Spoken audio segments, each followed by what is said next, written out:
Well, good afternoon. Happy Saturday, lovely ladies and gentlemen. Steve Collins coming to you from beautiful place, the second most powerful, passionate, purposeful coach and speaker in the world. Hope you guys are fired up and having a great Saturday.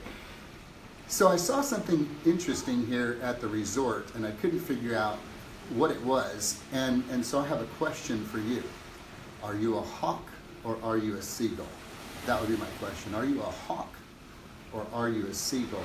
What would be the difference? So based on my experience here at this resort, it's fascinating. Angela and I were discussing, I wonder why there are no seagulls, because most resorts you go to, there are seagulls everywhere. They're just all over the place. And you see them, and you know, they just make a lot of noise, and they're just very annoying. And they're just kind of like the complainers of birds. They're just always fighting, selfish, crazy, out of control, pretty much just drama birds, if you will. And then we discovered why it was that we saw birds on the other side of the resort over there, and on the other side of that resort over there, but there were none here. And we figured out why it was. It's because there is a dude walking around here with a big, long leather deal on his arm with a freaking hawk about this big. And you see, what's fascinating, we had a conversation with this guy. He said, the reason there are no seagulls around here is because the hawk makes this sound. And he was making this sound every few seconds, like this. Yeah, I wish I could make it. It was kind of like a velociraptor and a crazy bird all at the same time. It was so freaking cool. I wish I could. The guy's gone. Otherwise, I would have made the video. I didn't have my phone. At that point, I would have made it. And here's the point. He said, you see, when the seagulls, in fact, when any birds hear that sound of the hawk, they know they are in danger. They cannot congregate because we have this hawk trained. If anyone comes on this resort, it's a spectacle to see. They'll take them out, man. In the air, just take them and kill them. So my question to you is, you're a hawk or a seagull? The seagulls make a lot of noise. I don't have enough time. I'm not educated enough. If I look like this, if I look like that, I can't do it. They're the complainers of the birds, all right? They're the whiners. Or are you a hawk? Does your presence eliminate and repel that kind of crap in your life? I'm just a question.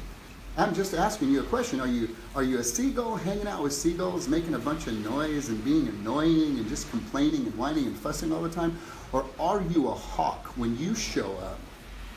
Do the seagulls silence and even remove themselves? You know, you guys have heard of this law of attraction. I mean, there's some stuff around this that's got some validity, but we tend to attract who we are. So I'm going to ask you a question. Who are you surrounded by? Are you surrounded by seagulls? A bunch of loud, noise-making, whining, fussing, complaining, greeting, fighting over the same stuff, greedy, crazy?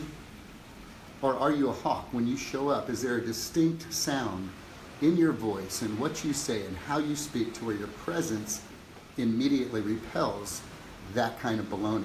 I had a person ask me not too long ago, how do you handle being around negative people who are negative and down, just, always complaining? And I had to think about it because I couldn't remember the last time there were negative people around me in my circle. And it occurred to me, I said, over time, I become a guy who doesn't tolerate that in my environment. And people who know me know they cannot have those types of conversations around me, because in a spirit of love, I will call that out. I will just simply call it out in them. I'll say, really? So who's responsible for that? Well, this is going on, that's going on. Awesome. Who's responsible for that? Well, what do you mean? Well, who's responsible for that? Well, I mean, if I just had enough time. Okay, so we all have 24 hours in a day. So it's not that you didn't have enough time, it just wasn't a priority. Can we agree with that? Nobody wants to talk to me, ladies and gentlemen, unless on the path of growth and development. I appreciate you are open to a conversation that is uncomfortable and that challenges you to become more than you currently are. That challenges you to think differently and to open yourself up to the possibilities that are available to you, because all the limitations you will fight for, you get to keep.